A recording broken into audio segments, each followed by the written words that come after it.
बिस्मिल्लाहिर्रहमानिर्रहीम, अस्सलाम वालेकुम। आज ईद उल फितर है और मेरे चैनल के तमाम सब्सक्राइबर को मेरी तरफ से दिली ईद मुबारकबाद। और भी दीगर जो व्यूवर्स हैं जो फर्स्ट टाइम ये वीडियो देख रहे हैं, सबको मेरी तरफ से ईद मुबारक। अल्लाह ताला हम सबको ईद की खुशियाँ देखना नसीब फरमाए और हमारे मुल्क की हिफाजत फरमाए। जो मसाइल हमें दरकार हैं, अल्लाह ताला उनसे हमें निजात दे, और जो लोग एंटी पाकिस्तान काम कर रहे हैं, अल्लाह ताला उनको तबाह व बर्बाद कर दे। आमीन सुमा आमीन। और आज इस ईद के मौके पर आपके साथ मैं ये कैब राइड वीडियो शेयर कर रहा हूँ। उम्मीद है आप इंजॉय करेंगे और चैनल को जरूर सब्सक्राइब कर दीजिएगा।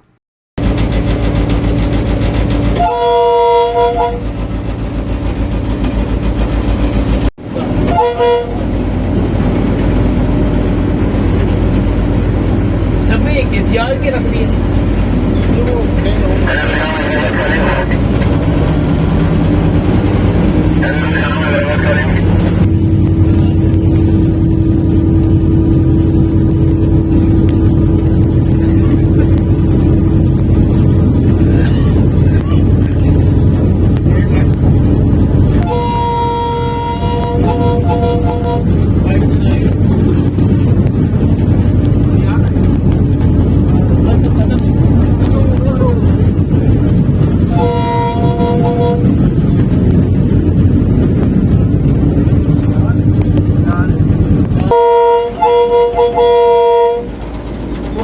है ना वही देखने की। हाँ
वो चल रही थी 8 डाउन, उसके आगे 18 डाउन, 18 डाउन में निसार था।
व्यूअर्स टंडो जाम रेलवे स्टेशन पर पहुंच चुके हैं। अगर आपको ये लोकोमोटिव HGMU-30 की केबिन राइड पसंद आए तो उसे लाइक और शेयर कीजिएगा, चैनल को सब्सक्राइब कीजिएगा ताकि आने वाली मजीद वीडियोस आपको मिल सकें।